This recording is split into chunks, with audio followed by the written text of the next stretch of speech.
Beautiful. So good morning. Welcome everyone to another session of NL seminar. So how exciting. This is the second in-person session this month. So today we have our guest speaker, Kyle Gorman. So let me introduce our guest to us. Kyle Gorman is an assistant professor of linguistics at the Graduate Center, City University of New York, and the director of master's program in computational linguistics. He's also a software engineer in the speech and language algorithms group at Google. With Richard Sproat, he is the co-author of Finite-State Text Processing, a book, and creator of Finite-State Text Processing library for Python. He has also published on statistical methods for comparing computational models, text normalization, grapheme-to-phoneme conversion, and morphological analysis, as well as many topics in linguistics theory. Let's welcome Kyle. Nice to be back. This is I was here 13 years ago, I determined. No, I think it's 14 years ago. Hard to believe. I've learned a lot about these topics since then, believe it or not.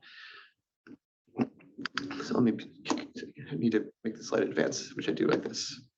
Good. We are now nearly a decade into what Chris Manning has called the deep learning tsunami. There's no question that deep learning as a technology is setting records in all kinds of tasks and even making some tasks we might have thought difficult quite possible. Yet, WFSTs, weighted finite state transducers, continue to play a crucial role in industrial settings, particularly relevant to speech technologies. Now, the contrast between these two classes of methods have been described as sort of a great powers conflict between sort of knowledge-based systems and data-driven systems, between actually rationalism and empiricism as like modes of epistemology. I think actually probably the best one I like is sort of the contrast between the neat and scruffy approaches to AI. I think you can prove a lot of things about FSTs. Most of the things we can prove about neural nets are negative results. I'd say that they shouldn't work at all, but yet here we are. And Jason Eisner also thinks that FSTs are cowboys and neural nets are aliens. He has a paper about this if you're really curious. One case where the FSTs are clearly very important for day-to-day, and this is a case where like you have FSTs on your phone that are doing it right now, is the problem we call text normalization. I should clarify, I'm speaking of this in a very narrow sense of text normalization, specifically like text processing in front ends of speech engines for speech recognition and speech synthesis. So many of these technologies require mappings between written and spoken representations of text, of language. And this refers to the mappings between what we might call pseudo-idiographic representations like $4.20, that string, and a pronounceable representation like $4.20. We want to map it usually in both directions. So some categories that we recognize of different types of things like this, the term is somewhat strange, the term semiotic category, which comes from Paul Taylor. So some things you might want to do are like cardinal numbers, dates, decimals, electronic URL type, URI type identifiers, fractions, measures, monies, ordinal numbers, Roman numerals, telephone numbers, and like times separate from dates. So these were all the systems that were handled in the 2014 edition of the Google TTS engines. Yes. Do emojis get covered at all? Or do you have anything to say about that at all? We have emoji processing for certain languages, yes. You can't, one thing we know we can't do is we can't just use the name of the code point, unfortunately. It usually is not what we call the emoji, right? Unfortunately. Also, the emojis have like very complicated semiotics. It's not associated with the image. You know, you think about, I can think of a lot of examples of that. Certainly peach does not mean peach usually. So there's a lot of complexity there. We do have that like sort of capability, though I'm not sure how widely it's used. Usually like specialists in the language system, like how would I say this emoji out loud? So when you take real text, like this is example text. This is like, imagine I ask my smartphone, hey, whatever smartphone name, how many vertebrae does a giraffe have? Actually, the answer is interesting. It has the same as like all the other animals in its larger clade. They're just really long. that's the secret of the giraffe. It didn't like actually double the number of vertebrae. It just has really, really long ones, which is great. I think it's really cool. So one way you might answer this question, and these systems do answer these questions, is they actually find relevant text, like they do classic sort of open domain question answering. And they find text from a trusted source, which they consider like Wikipedia to be a trusted source about animal facts. Then it reads it back to you. So here I've bolded things that need to be text normalized to read it back to you. And if I just scroll to the next slide, you'll see I do quite a bit of violence to the text to sort of resolve all those issues, because this is a thing that's full of dates, or full of measures and quantities. So yes. So yeah, they're really quite long here. Each cervical vertebrae, which is like the shortest ones, the ones in the top of your neck, are 11 inches long, and human ones are quite a bit smaller than that. Do you even go as far as just when you have unit conversion there with the metric and imperial to not say both? Because in spoken text you would very rarely. Or you would say like an or something. That would be better, actually. Yes, I agree. I think what these systems often do is they just they at least give you a little prosodic hint to the parentheses, but they say both. Like it would be better for it to suppress. Absolutely. I think it would be better behavior. But knowing to put the 2, for example, between 52 and 54, and I don't think there was a different dash in there, right? A different context. Do you have a case where you have 2 different contexts? Yeah, there's dashes here. Yeah. Yeah, but they're both interpreted the same way. Yeah. Anyway. We have a category connector, which these categories can nest, right? So connectors. But you had telephone numbers, right? Right. You wouldn't say 3, 4, 3, 2 for. Right. So we have to tag. We have to sort of tag. We have to tag candidates, classify them as the right class, and then apply a grammar to them to read them. Right. Yeah. So yeah, in text-to-speech synthesis, the front end component has to provide pronunciations for all these semiotic classes. The back end doesn't know about measures. It just knows about measure words and number words. And actually, this is less obvious, but in speech recognition, we have the same problem. What we actually do is we download the web, and we verbalize the web.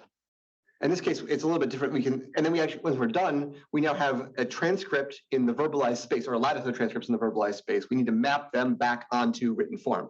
You actually can see Siri do this live. Like this actually happens in real time on Siri, and it shows you itself doing that. So it'll have like, you can sort of see, it'll have the word 12, and then it'll change it back to 1, 2 later. We have to do that sort of thing too. And the Postprocessing paper is about Siri and what they do. And finally, we've also played with this for information extraction purposes. So we can say like the one canonical representation of all of these things is how you'd say them. That tends to be more uniform than how you spell them. So this, we experimented this as sort of like an information extraction component, like find all the dates and times, map them onto a canonical form, and then map that canonical form onto your ISO style of date and time. So obviously we don't want to do this all by hand with a different grammar for every language if we could avoid it. So we've, over the last about 10 years at Google, I did a lot of this work myself and worked with people who did. We did a lot of work on machine learning applications to sort of improve components of this larger set of systems. So we do like sentence boundary detection. That's easy. I have a recent paper about English abbreviation expansion. So we try to read at least a subset of abbreviations, like the sort of one-off abbreviations, as ad hoc ones, as the full form. We've done a lot of work on grapheme-to-phoneme prediction, though it's a little bit of a different problem. I also do quite a bit of this multilingual grapheme-to-phoneme work in my own lab when I'm teaching as opposed to working. We've worked on like stress prediction. So Slavic languages written in Cyrillic usually don't denote the stress, yet you need to know where the stress falls because there's extensive reduction to non-stress syllables. So you basically, and it's lexical. It's lexically specified. So you basically have to memorize or make good hypotheses. So instead of trying to plug that all into the grapheme-to-phoneme engine, we just treat it as like a cascade of 2 things. We worked quite a bit on number names. That's one of the first things we need to do. And one of the hardest things to do is to say a number out loud. Huge problem. We have quite a bit of work on that. Reading letter sequences, like a funny one is like win-nt. So you have to read the first part as if it's a word, the last 2 as if they're letters, treat that as a tagging problem. Homograph disambiguation is really big. The system in Google Maps that says, like, do you say Houston or Houston? That's machine learned with rules preempting it, essentially. And also we've done a ton of what I call like end-to-end research, where we try to just solve a large number of the problems all at once with a big network. Though a lot of that is sort of negative results. Yet nearly all text normalization is still done with handwritten language-specific grammars, just like it was 25 years ago. not sequence neural networks. So that's to say, so a particular case that you mentioned there is like, I noticed like, Sepulveda is pronounced very well by Google Maps, Yep. but probably that's not how it would pronounce it naturally. So there's just a whole special case of like the site pronounce a bunch of words. Yeah. Wait for the German equivalent Yeah, I'm sure. of Sepulveda, and it's like horrible. Oh yeah. Yeah. I've played with this. Like German Google Maps is very bad. Well, here on the west side, yeah. So as it happens, Google has a Venice office with a bunch of linguists. That's probably why Sepulveda is said High correctly. priority. Yeah. Yeah. That somebody noticed the bug and filed it and fixed it, right? So it's not as much. Yeah. So one thing we can do with a lot of these things is we can always, because we have FSTs in the loop, even if there's machine learning too, usually the FSTs preempt the machine learning, so you can do point fixes without retraining the model. You can literally just write a rule that preempts the thing, confirm and add a test case, like add one unit test, and you're off to the races and the bug is closed. The problem, I think, for this is that the required sort of native speaker / computational linguist sophistication needed to develop and maintain these grammars is really quite thin on the ground. So I train students to do this stuff. NVIDIA is spinning up a speech group, and they can absorb basically my entire master's student cohort. That's like the demand they have for these sort of things. That's just one company, one company that has a rather small effort in speech. So there's really quite a bit of demand for this skill set. I think this is the major barrier for internationalization in speech technology. That's the number one. Because in some sense, like there is an economic benefit to generate transcriptions of audio. Like even if they weren't interested in speech tech, YouTube would still have transcribers, probably, right? Whereas we don't have people who turn text into the verbalized form. It's the same thing with machine translation. We actually have people who, there's good economic reasons to translate texts. So we just get a lot of free data because of that. And that sort of kicked off the revolution in some degree. We just don't have that kind of thing. There's no economic motivation to create this text other than to build these systems. So this is just my quick case for why these things are sort of still relevant to the world. So quickly, I want to just put some formal preliminaries here to make sure we're all on the same page about what kinds of machines I'm talking about, what these FST machines look like as relevant to what I'm going to talk about later. Talk about like the sort of software, the state of the software very briefly. And then I wanted to show you two cute little algorithms that I think are interesting. They're both heuristic, but they're quite effective. So quickly, let's just talk through a couple formal preliminaries here. So state machines. We all have an idea of like what a state machine is, and state machines can exist in hardware. This is a gumball machine. It is a state machine. It is actually it can be described as a finite state machine under certain assumptions. Here, state machines are systems whose behavior can be described in terms of states, which kind of think of as like sort of the state of a memory. There's sort of like a whole memory cell, all the memory at once. And then these arcs, these transitions are sort of operations that the thing performs. So we can talk about the gumball machine as having operations like you turn the knob, you insert a coin, or you get the gumball. And in fact, I can draw this as a state diagram here. The arrows kind of tell me where I'm going. Each arrow, its transition is labeled with a pair, and I'm using epsilon as a magical empty string symbol.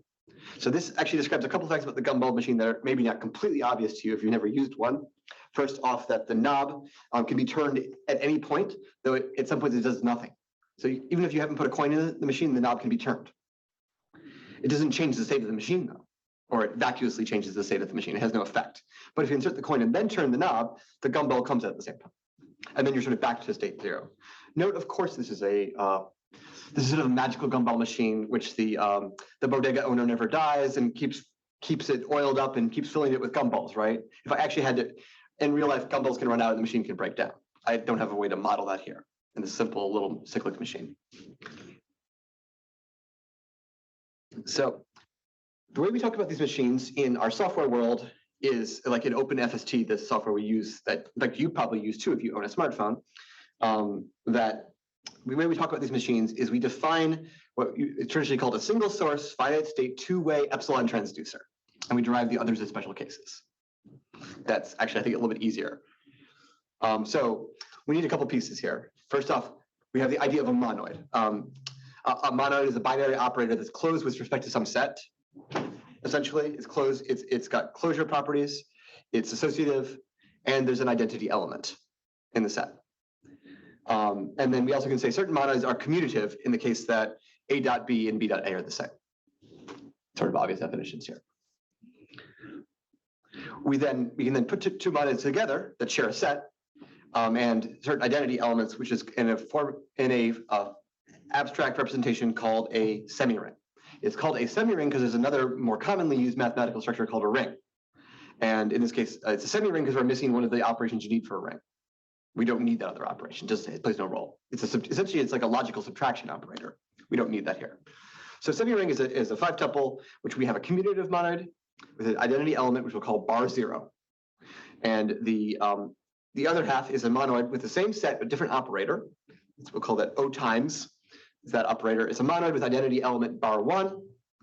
Then we have to satisfy the multiplication has to distribute over addition in the semiring, and the identity element for addition must also be the annihilator element for multiplication. That is to say, it must be like sort of anything times 0 gives you 0, and that same 0, that same thing that has that sort of annihilation effect, has to also be the additive identity. So this is somewhat intuitive because like real numbers in arithmetic satisfy all these axioms. We also have a couple of other notions that, like the ones we care about, all are so-called zero-sum free. It's kind of hard to think otherwise. Another important property is notion of idempotency. The plus operator has to be idempotent, which is to say a plus a equals a in semirings that are called idempotent. That is not intuitive, yet it is a thing we often need the semirings to have this property. Finally, there's something called the path property, which is actually a subcase of idempotency. It's like an additional restriction, which holds that a plus b has to either be a or b. That one is also not intuitive. Not all semirings have these properties. And note that, yeah. Any semiring that has the path property is also idempotent by construction. Final thing, we also can define a natural order for an idempotent semiring using a precedence operator here. I'll just call that precedence. And in a semiring with the path property, the natural order is the total order. And finally, we say a semiring can be monotonic if it has all these properties here, which are all pretty straightforward axioms again. And one type of semiring we'll be concerned with are so-called monotonic negative semirings, where we're sort of talking about shortest paths as opposed to longest paths. Sort of shorter means better. Lower cost means better, essentially, in this precedence notion. So here are some common semirings that you'll see all the time. Plus times is the positive real numbers with the arithmetic operations that you learn in school. Very straightforward. There's a variant of it that is very useful called the max times. Max times uses max instead of plus. So when you think you're going to add, so like x plus y is max of x comma y. It's a little bit weird, but it's a very useful sort of thing to do. Then we can take like the log image of these two. So the log image of the plus times is traditionally called the log. Now we can add to multiply because we're working in the log domain, because log xy equals log x plus log y. And we have a log image of the max times, which is traditionally called the tropical. It's called the tropical because the guy associated with its study taught out of Sao Paulo. University of Sao Paulo. Interestingly, Sao Paulo is not in the tropics. It's strictly speaking subtropical. So they really should have been called the subtropical semiring. Then a WFST is actually quite easy to define. We have a 6-tuple of definitions basically for the topology of the machine and a semiring. So that we have a finite state of states, one of which is initial. We have an alphabet, call it sigma, an input alphabet sigma, a output alphabet phi. We have a function from states to weights, call that omega. That gives us sort of the accepting cost at that state. And that accepting cost can be bar 0, which is to say this is not an accepting state. And then we finally have a transition relation. So we see a source state, that's the first Q. At the very end of that long relation is a destination state. In between, we have an input label, output label, and a weight. We also have epsilon input and output labels. We need that to do transductions of strings of different lengths. So that the input and output string have different lengths, we need epsilons. Otherwise, you cannot do it. Then we can define like what a path is. A path is like a path consists of a series of states, a series of weights, an input string, and an output string. And each one of those pieces has to be licensed like by the transition relation delta. So I have to be able to say like, I'm allowed to go from this source state to that destination state. And if I do, I see this label, input label, this output label, and this weight. Pretty straightforward. And a path is complete if we started in the start state, that's the first bullet point there, and we end in the final state. And in one of the many final states. That's all we need to require there. And we have a way to talk about the weight of a path, which is we multiply all of the transition weights using the big O times, and we multiply that by the accepting cost at that final state. So the way we get the weight of a path is we take the product according to the semiring. Two other important properties that I'll care about are cyclicity. A transition is said to be acyclic. One way to define that is there's a topological ordering. As you may know, that's why you detect cycles in directed graphs, is you test for the topological ordering property. And if you find a contradiction, you fail and you say it is cyclic.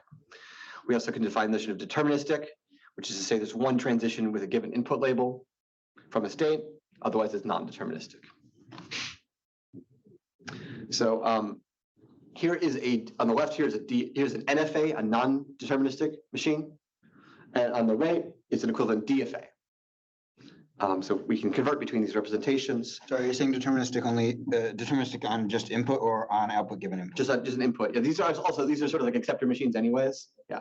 So they should, those are weights, the K. Yes. Right, use so A/K means cost K, yeah, or weight K. So like we're allowed to, by the logic of these things, combine these arcs, and we O plus their weights to get that machine here. So this is exactly what will happen if you determinize the machine. We have algorithms for that. A transducer is said to then transduce or map from a string in the case there exists a complete path with the right properties that has the right input and output labels. Straightforward. So think of these things as machines that can do things like assign weights to transductions, assign probabilities, for instance, if the weights are probabilities to transductions. So I said that we tend to treat, like this is the most general form. We have special cases that you may be familiar with from automata class back in the day. An unweighted transducer is one where the weights are all 0 or 1, corresponds to what in formal language theory is called a rational relation. Relation between a cross product of two regular languages. A weighted acceptor corresponds to sort of like a distribution, a numerical distribution over regular languages. In fact, if we can, for instance, make probability distributions with these machines. And finally, if we don't have weights and the input and output arcs are the same, then we have a regular language. Pretty straightforward. Those are all useful things to have. And sometimes we want to mix and match them, which we can do via algorithms like composition. Quickly about the software. OpenFst is the software we use. It's a open source library for weighted finite state transducers. It is Apache 2.0, so you can use it pretty much anywhere. It is used for things like automatic speech recognizers, like Caldi. Original Caldi uses it extensively. It's also used for the front end of text-to-speech synthesizers. Obviously, it has nothing to do to help you with acoustic modeling or the back end, but it's quite useful for the text processing component. It's also used quite extensively for what we sometimes call IMEs, or input method engines, which are mobile keyboard text entry systems. These, I think, are probably described as engines because there's quite a bit of like non-realism in what you type versus what you see on the screen, right? They're very rich. So even things like how does the keyboard laid out is expressed as FSTs in like Gboard, the Android multilingual keyboard system. And also many other types of text hacking make use of these tools. Like if you want to do sort of fuzzy string matching, these are great tools for these sort of things.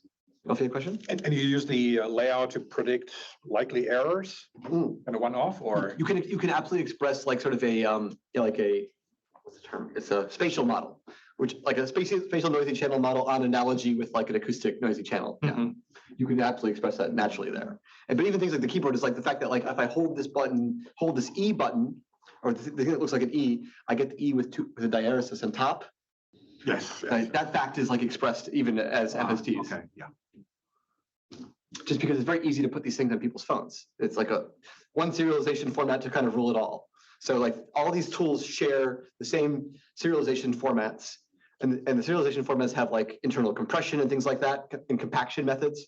So for instance, if I want to store FSTs, but they're all just strings with no weights, I can literally just sort of store, I can sort of have a little tiny header that says, by the way, what you're about to see is going to just be a bunch of, basically a byte string, and with end states. And so you should just basically turn that, you should generate the full machine when I ask for it. You can like sort of put that kind of detail in the header. You can even do this with DSOs, if you, like dynamic shared objects. Like you can be like, go look for an SO called this, and use that to deserialize this machine.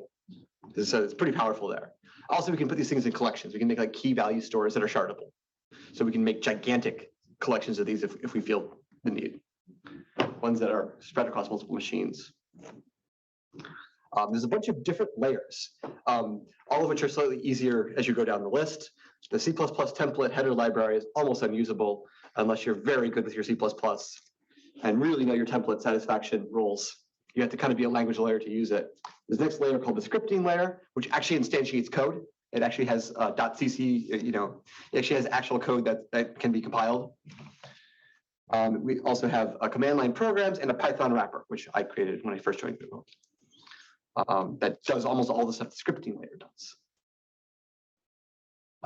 We also have a series of tools that are basically FST stuff on top, like their application areas. So this is OpenGrm, which is supposed to stand for grammar, very broadly defined. Grammar in the sense that the G in HCLG is supposed to stand for grammar, which could mean like a language model. So I wrote a EM tool that works on these representations under certain narrow circumstances. We have like build classical n-gram models. We have a Python extension that's specifically to help out with grammar development, like actually writing grammar rules. We have what are called stochastic FSTs, which can be used to do sort of like generalized classical language modeling. And it also can do things like sample from neural nets to build the classical language approximation thereof. And finally, we have a thing called Thrax, which is like a DSL style compiler for these grammar rules. Let's talk a little bit though. See how much I'm already pretty far along, aren't I, time-wise? I'm going to talk just briefly about two kind of neat heuristics that help us make these things useful in quite general cases. So one general purpose problem we have is optimization. We have machines. We imagine they could be small.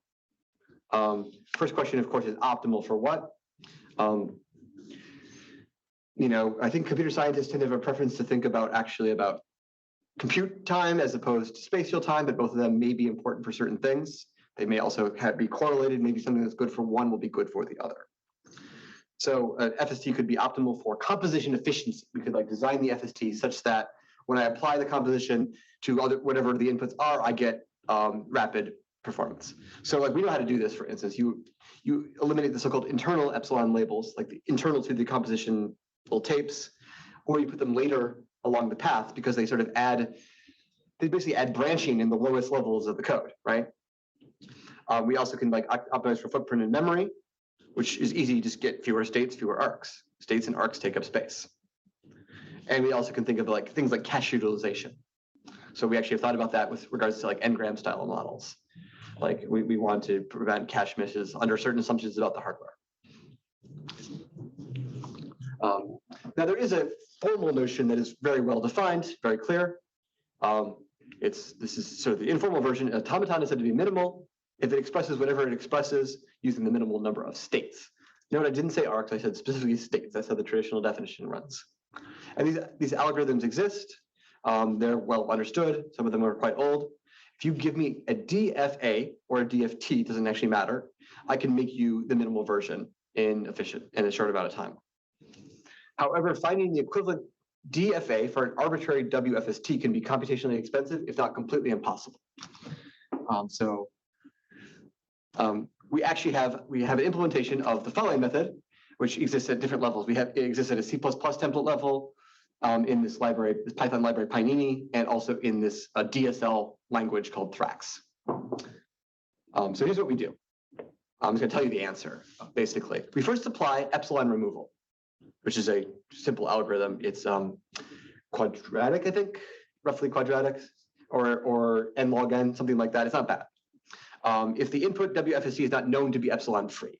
I say not known to because the FSTs carry along a little tiny 64-bit property mask, which is, it stores information about things like, what things do I know are currently true of the machine? And so, for instance, if you previously removed all the epsilons, it has set that bit. And then if you went back in and added new epsilons, it has unset that bit. There's also there's also ternary properties, because some properties are like, I don't know. It says, I can't tell you right now whether it is or is not. Of course, we have algorithms to recompute the properties, but it requires a traversal of the machine, which you're trying to avoid. So that's an easy one. Get rid of the epsilons. Epsilons makes machines less minimal.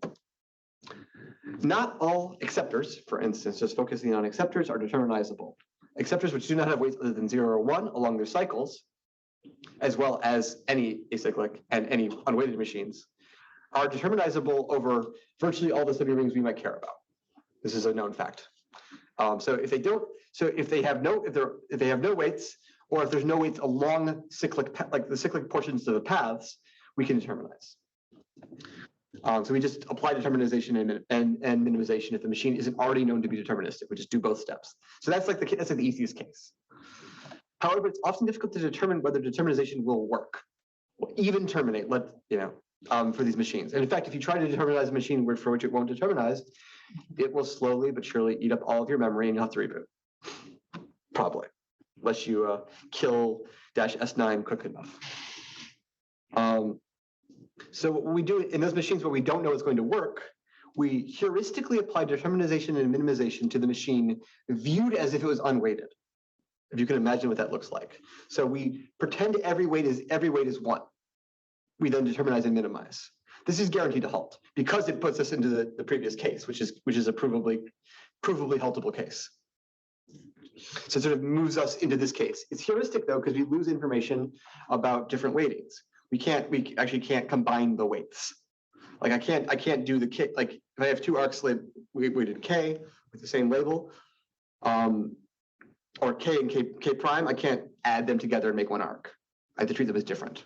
So that's a rare case though, where you have sort of like 2 labelings along the same path with different weights. We can't solve that problem. Similarly, not all transducers are determinizable. There's actually 2 problems for the transducers. First off, the machine itself could be non-functional. Like it really expresses a relation, very common, which case we cannot determinize it. We have to pretend it's an acceptor. Once again, this is guaranteed to halt. It puts us back in that case of haltable cases.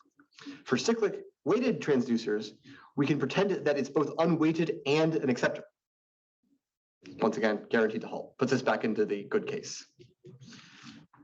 Now, obviously, this is all heuristic. Okay, there's a little post-processing too. We also apply something called arc sum mapping, which can be thought of as like determinization, but only exactly at states. So you determinize the arcs leaving each state.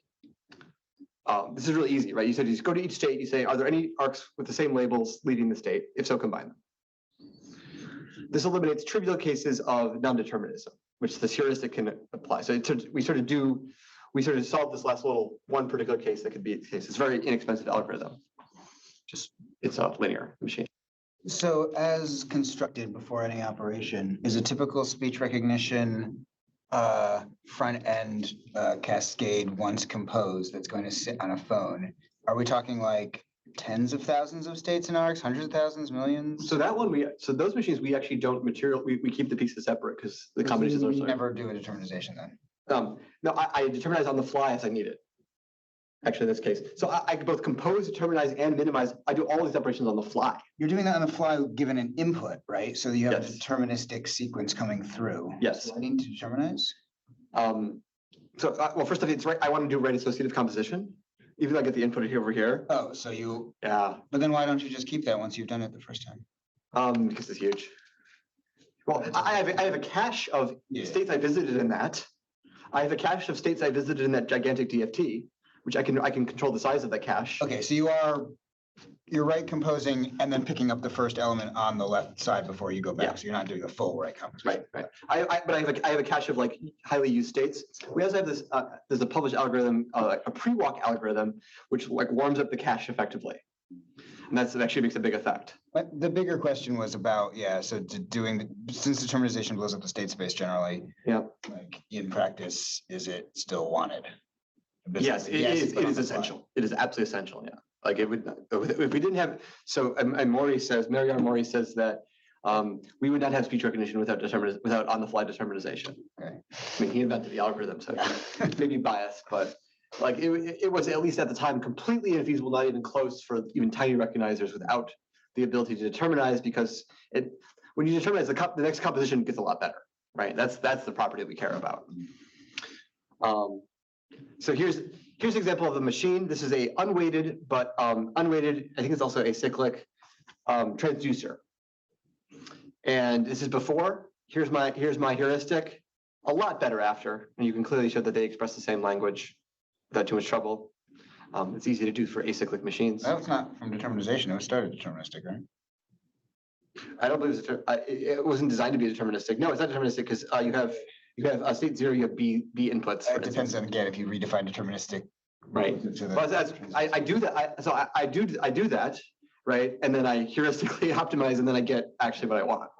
I don't believe this machine could get any smaller, in fact, right? This is as good as it gets. So we actually, this particular constructed case, but a pretty complicated constructed case, I actually found the minimal machine. We did a quick analysis of this here. So we have lying around, we've used for other papers, some old speech lattices. This is from old Google voice search. Actually, it might be Google Voice. Like if you remember this product that used to exist, where you could get like it would like do dictation or transcription of your voicemails. Yeah, so. Right, very old.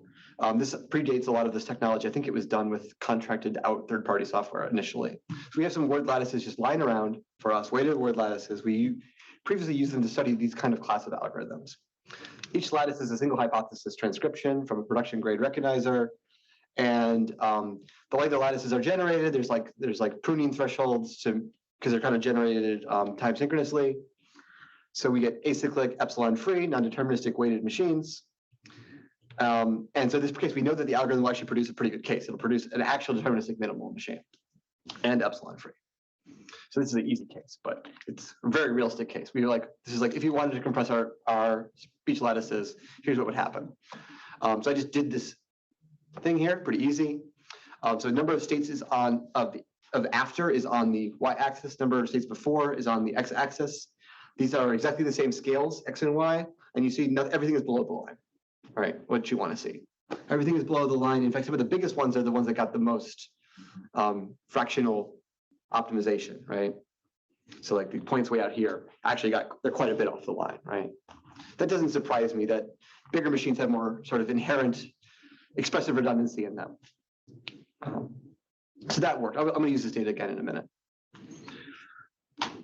So optimization substantially reduces the number of states, particularly for the larger lattices. And of course, after is never bigger than before. But it seemed pretty linear. I mean, so the relative. It does look linear, but sort of sub x equals y linear, right? Okay. I have no analysis why this is. I don't know. Like the other alternative is to generate machines from some grammar of possible machines. I just didn't have a good intuition about how to do that. The shrink happens when you do the minimization because you have two identical arcs and you merge the state. That plus epsilon removal, but these are already epsilon free. Epsilon removal. But then determinization increases things. So it's mostly about that duplicate identification. Yeah, the determinization makes it a little bit bigger. Minimization makes it substantially smaller. There's no cycles here though, right? Mm-hmm. So that's always going to be the problem. Right. Do you know if people, I don't want to take you too off the rails, so just say no if you don't answer. For sure. Have people, you said it's difficult to know whether the thing is determinizable, and it seems like it's ultimately if the cycle diverges. Yeah, so there's an algorithm, but it's about as expensive as just doing it. To figure out if the cycle diverges, because the cycle itself is not necessarily a well-formed, it's not like a simple series. The algorithm is to test the twins property. Yeah, that right. Part, right, this right, one, sure. yeah. To do this on out of the machines we care about, it's very expensive. It's both expensive, like in terms of it's got a squared it's like n squared t or something like that, but the constant factors are actually pretty big. So here's two things we actually do. One is literally like I am doing something on a time budget, like I'm doing some kind of time synchronous processing, and I just cut it off if I just cut off additional DFA state generation after a certain point. The other one, we also do things like using pruning. So I express like my pruning threshold as a fraction, or as a fraction greater than 1 of how much worse than the best path am I allowed to keep around. That's a classic TET. I also can do like a complicated like regimen of that. And I can say like, okay, I'll do it up to 2.5 worse than the best path. If that's too small, I'll just start over and go up to 5, like go from 2.5 to 5 to 10 or whatever. The other thing I do a lot is I just want to detect pathological cases, which I believe to be rare for determinization. So we can do in the library, it's all built in. We can do what's called like on-the-fly prune determinization. On-the-fly prune determinization, but I do it instead with a state threshold. So my state threshold heuristic is 256, that's the constant factor, plus 4x the DFA states, or sorry, the NFA states. That detects, and then if I hit that threshold, I have a pathological case. And I have a nice approximation in my hand too. So I sort of test for that, log that, and either bomb out or just use that approximation depending on what my application is. That's a pretty common heuristic that we find really useful for these things. Like the pathological cases mostly come from like people who have read Hopcroft, Ullman, and Motwani, right? Like you have to have like read the book, right? They give you the pathological case. Like it's not like a normal machine that I use very often, right? So I think it's pretty rare in practice, but we want to detect it. So that's my spiel about that. So this does work, I think. I should mention that there's like an early version of this was proposed a while ago, but we sort of cleared it up. We cleared it up and we added a couple additional cleanups that make it, we sort of reordered the args and reordered the processes that makes it a little more efficient in this presentation here. This is in the book, if you really care. Last couple of minutes, I want to show you something else really cool. I think this is really cool. So this was inspired by Kevin. I think he had to leave already, but years ago, I asked him about, is there a solution to this? He said, oh no, there's not a solution to this. So this is a motivation here, just like a very high level. Sometimes we have to build WFST models that we cannot decode efficiently because of restrictions on the shortest path algorithms with respect to the semiring. We want to try to remedy these restrictions. So like, this is a perfectly good machine to build. It would be great to use in my decoding thing, but if I compose it with a string machine, I cannot efficiently, exhaustively find the best path. So one example here is think about like different types of expectation maximization you might do. So the classic form, the vanilla form, essentially what we do is we collect the counts in a semirings that are isomorphic to plus times. So we actually add. If you can do it this way, you can do it that way, we add those weights together. So like those could be probabilities. In what Brown et al. Called Viterbi training or Viterbi EM, we collect the counts in semirings isomorphic to max times instead. That's an approximation. There's no particular reason to think that should work, but yet it's great. And that's what was sort of used in the classic MT world in the 90s, for instance. It was the 90s. There's also an interesting variant of this that I learned about recently, Latin EM. So this is a sailing reference. This feels appropriate to talk about in the marina.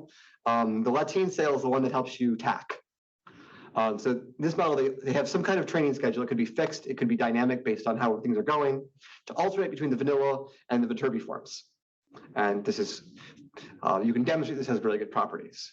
Well, one thing you can do is you sort of like you get going from the slow version, then you sort of like, then you begin to exploit in the Viterbi thing, and then you sort of fine tune back in the vanilla form.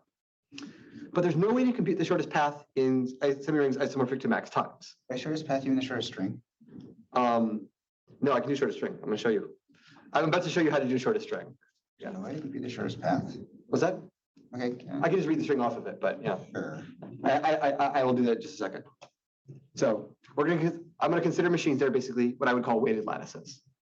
These are weighted lattices. They're single source, epsilon free, acyclic acceptors. And I'll just use Z to be the path of the machine. So this is like, I've got a lattice of possibilities that are weighted, and I want to go find the best ones. So here's shortest distance. We have a set of paths between two states. The forward shortest distance is the cost from getting from Q to R. And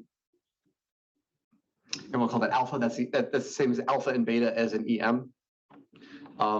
We use plus to combine the weights of different ways to get between those states. So in like max times, we just take the best one. And in like a log semi-ring, we actually say we combine them, right? The backward shortest distance gets us from some final state to Q. It's a little more complicated, but it's the same idea. I think the backward one actually crucially incorporates this accepting cost, this final cost inside of its equation. Of course, you can refactor that and make it cheaper, but I express it in the simplest form. So here's the key demonstration. I showed you this machine earlier. This is an automata, and it is an NFA. It need not have the shortest path. If K and K prime happen to be over a non-idempotent semiring, this does not have the shortest path. Because I'm not guaranteed to. So like think about, like what if I say that like K plus K is less, it has precedence over K, has precedence over K prime, then the total shortest distance is K plus K. Shortest distance to the machine is K plus K, but there's no path that has that. There's no path through the machine that has that cost. So I can't guarantee, if I can't guarantee that K plus K is K, then I don't have a shortest path.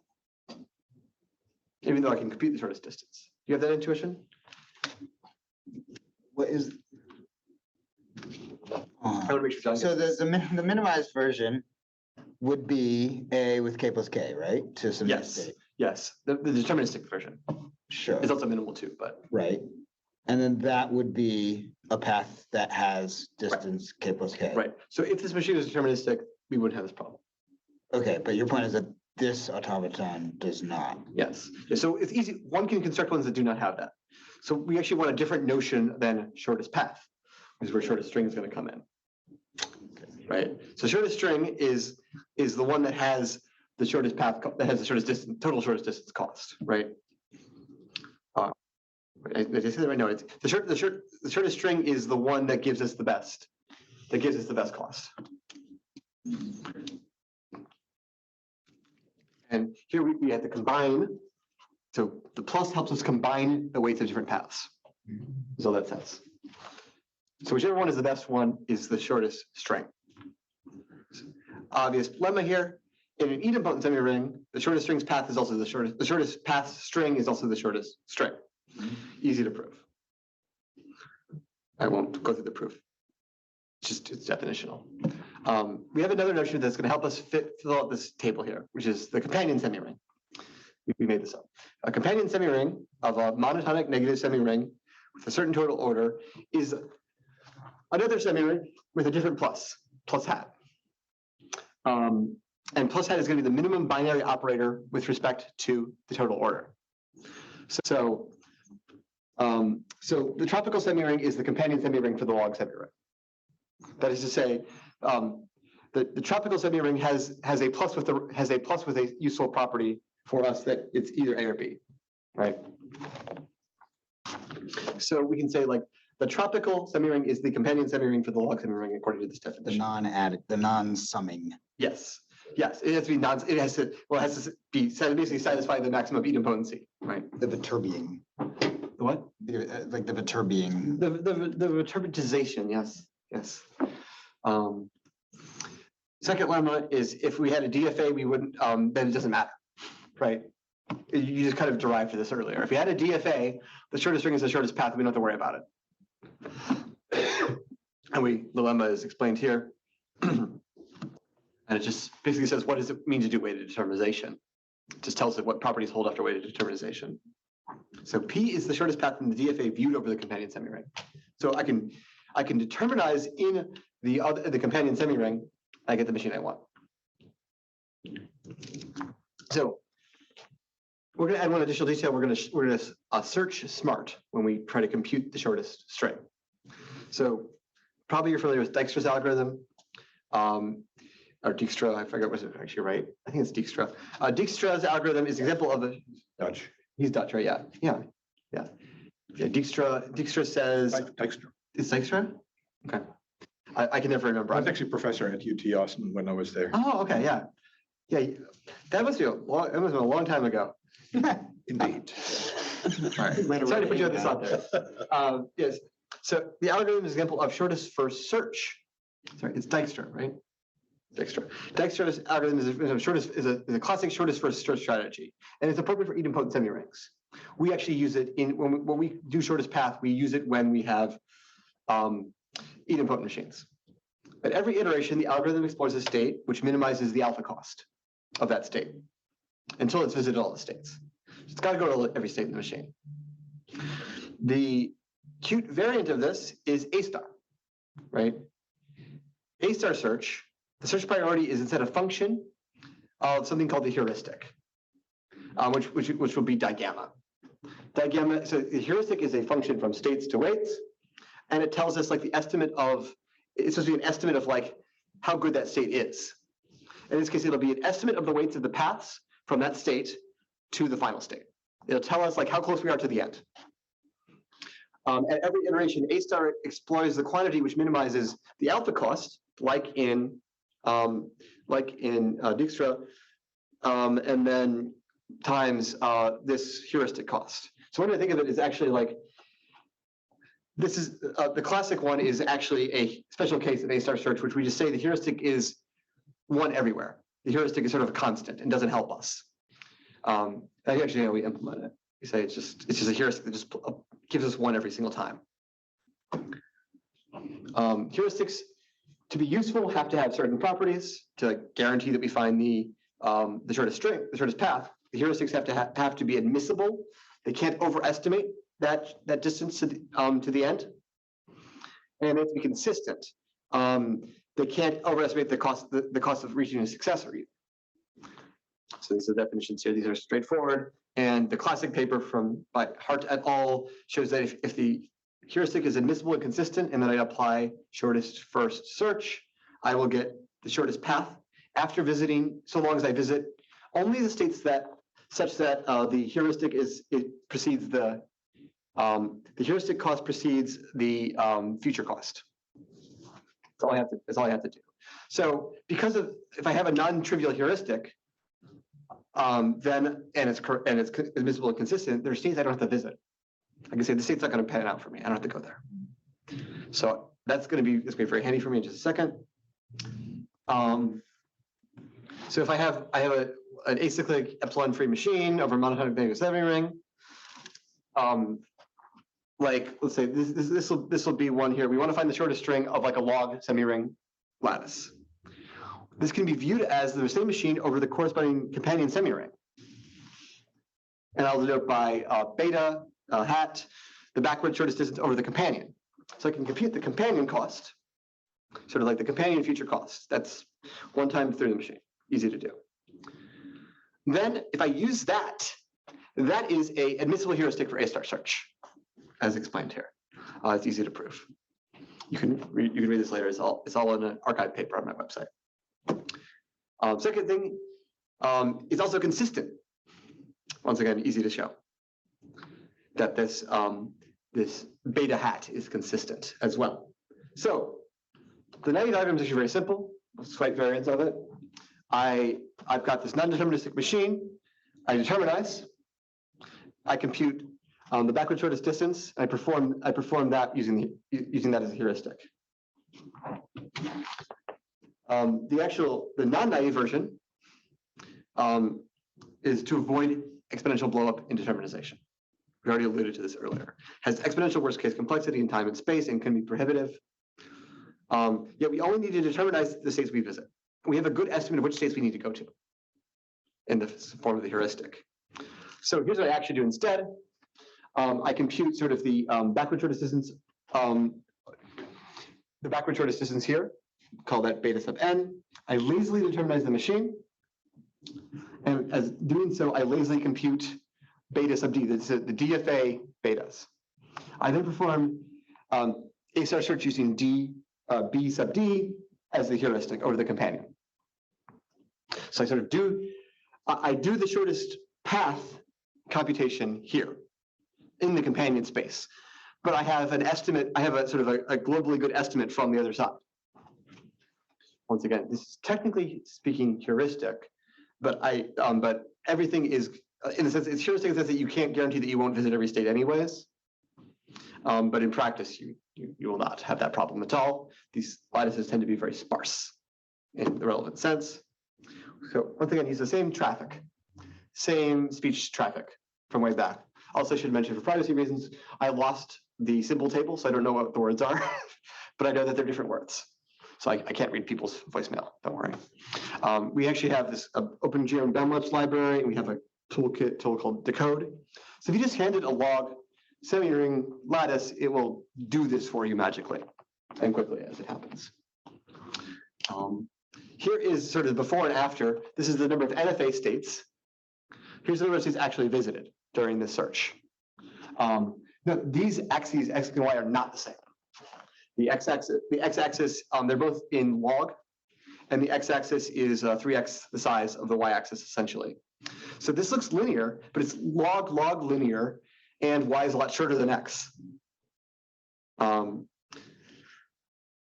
So both x's are log scale. So this is monomial is the jargon for this, log linear. So that's great. You want that. That's really efficient. This is like log of it. This is like log of it. Just for fun, I also like measured the size of the full things if I had to visit every state. I have no clue why this is true, but it's almost always about 7x. That was actually a really quite linear fit. So I'm visiting about 1 of 7 states that I could have logically had to visit. That was a pretty good fit. I have no clue why that would be the case. I just couldn't help but noticing that fact. So if I just did that same graph here, but I actually used like the number of states in the DFA, it would just be this. It would just be like this times 7. Or sorry, it'd be y times 7. That's what I meant. So if I just done the naive, so this is 7x better than the naive algorithm, which is already quite a bit better than just doing the full thing. And this we infer that the proposed heuristic substantially reduces the number of DFA states that are visited. So this gives us a tool to do exactly what we want, is we can really do the shortest string on machines that we previously did not know how to do efficiently. 2 really obvious applications to jump out at you. First off, interpolated language models, or anything that involves it, like where plus is really plus. So like I can sort of do the naive topology of a Jelinek Mercer smoothing models, right? So, here's the P of W given H. W is the current word, H is the history. Traditionally use a lambda of that estimate plus a backoff of 1 minus lambda. One can, with some great effort, sort of compile that out and put it sort of the classical topology, but I literally also can just have 2 arcs now. This arc, and I can put them in log semi-ring and get the right answer. Much easier to make the machine. Classic decipherment models, also I can train them with real EM, I can decode them with real EM too. Or I can mix of the 2, right? I could actually have models that have like, generate this with a unigram path, generate this with a bigram path. I can combine the weights, get a much more expressive model. Note that this is kind of related to this classic algorithm for finding the n-best strings. The thing which is also uses A-star search and on the fly determinization, because I've added this companion semi-ring notion to compute the future estimate as heuristic, I now can cover the not idempotent case. So this is where I should stop here. I want to put 2 quick plugs. Thanks to all these people who taught me all this stuff, particularly Kevin and Richard, taught me everything I know about this topic. We have a book if you're interested in any of this stuff. It's USC has it, I checked. USC has a digital copy of it. It's short too. If you want to know more about these things, read the book and read Mary Aramori. Thanks so much.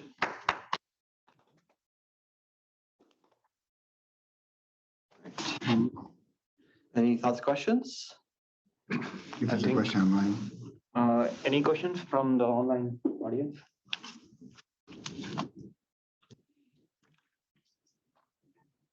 3, 2, 1. Okay, let's call it no questions from online. We are slightly a little over time.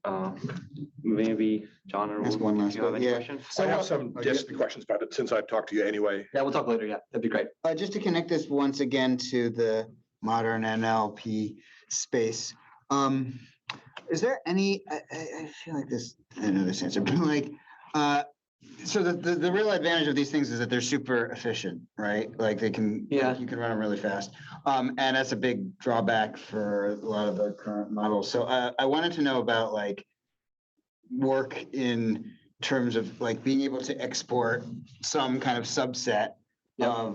of a trained model so that it can be compressed into something So that can take advantage of all this. yeah.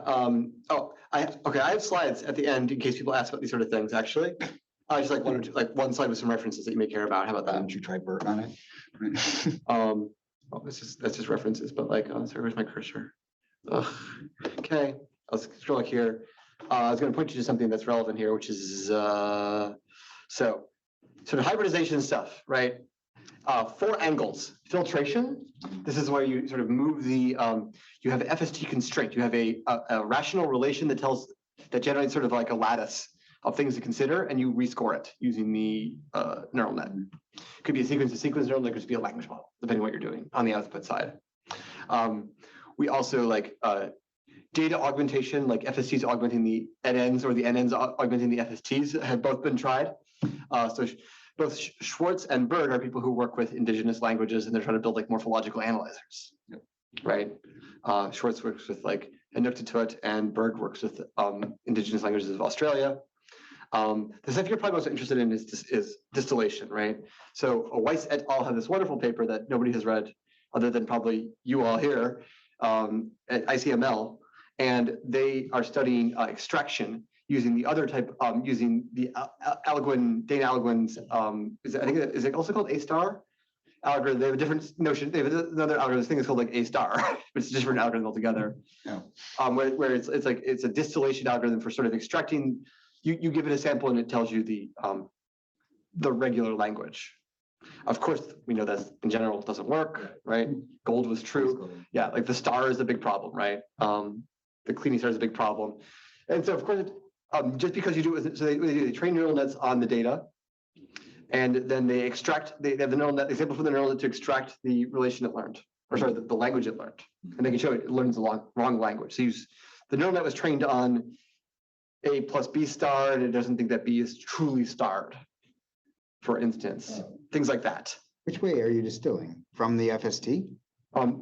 So what you do is you have FST generates data, FSA generates data. I train the, and then I ask why they get back the same thing. The answer is we know. Okay. So just because you threw a neural net in the mix doesn't mean you get around Gold's theorem. Sure. Right, or the Pack-Alguin theorem, right? The other way around, which you're probably more interested in, is Suresh et al. That's the great paper. There, they distill. They distill like that. It's quite effective. There's tools. I think that actually is in this thing called SFST. Not super mature, but you basically give it the sample and it makes the machine for you. You get the sample in a topology, and it sort of plays the sample across the topology to collect the counts. The thing I really like to do is take that kind of code and combine it with my EM code, because EM is a case of that. But there, they only work with languages. We need to work with transducers too. Right. Finally, there's people who like the LM tells you how to weight the machine. The neural net tells you how to weight the machine. So in like Rastogi et al., the neural net tells you how to weight the machine by like encoding the state and encoding, like doing the by LSTM to that input label we're currently working on. In Lin et al., it gets to see the whole machine, right? It can see like the whole path up to that. You can see the partial path up to that point. So it's a lot more powerful there, and that's like makes the whole machine sort of different. You have to know the topology, but the machine itself becomes differentiable at that point. So that's all fun stuff there. I think that Suresh is probably the thing I'm most likely to actually do in my life. The software really exists, you know, but there's a lot of cool stuff there. Zhang et al. Is also a paper, as you mentioned, I'm a minor co-author on this one. There we actually like moved the FST constraint into TensorFlow. So we really are sort of scoring the lattice generated by the FST as we go. They're like simultaneously sort of beam searching and expanding the FST, which is kind of neat. All right, I should stop here. Thank you. So there may be one more slot in case anybody wants to meet with the speaker. There may be one more slot. Please reach out to me or Peter, and we will see you all next week. We have one more another seminar. So, bye. Peter, you may stop recording. Thank you. All right. Thanks.